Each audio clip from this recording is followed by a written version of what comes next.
Many companies are choosing to go from Microsoft Office desktop applications like this one, Microsoft Word, to Microsoft Office Online. So I'm going to show you over here, for example, this is Word Online. The reason many companies are making this decision is because it is definitely much cheaper to have Office applications online compared to maintaining and deploying everything on the desktop. There are huge licensing savings as well, going from desktop applications to Office Online applications. Now, when you're going from desktop to Office Online, obviously there's going to be lots of differences, and your employees will definitely feel the difference. I'll put them side by side to show you exactly what it looks like. So here we go. Here you got Microsoft Word.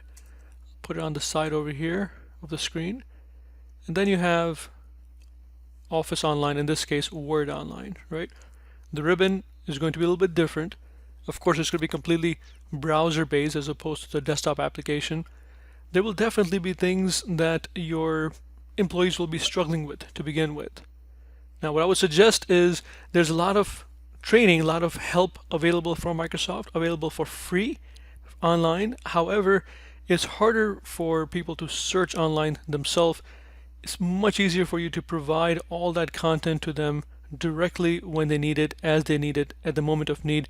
And you can do that by putting this thing, need help, this tab right here. It's free completely for you to do that for your employees. What will happen then is they click on the need help tab and all the content available specifically in this case for Word will pop up, and they can click on it and see exactly what they need to do and how they need to do it. All right, and there's lots and lots of content for each Office application. If they're in Excel, it will only show content for Excel. If you're in Word, it's showing it for Word, etc. And they can also search for the other content also that's not available here. And when they do the search, for example, Excel content, they click here and they'll see all the available Excel content right there. And to get this tab, to get it going, all you have to do is go to a new tab. I'm going to type in VisualSP plugin. Click on the first link that comes up after typing in VisualSP plugin. And then click on the browser that you're in. I'm in Edge right now. Click on install extension, and that's it. Once you install the extension, which looks like this in my Edge browser, I will see the tab that's going to come up right away, like that.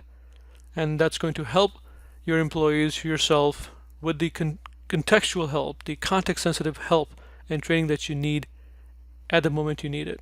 So good luck.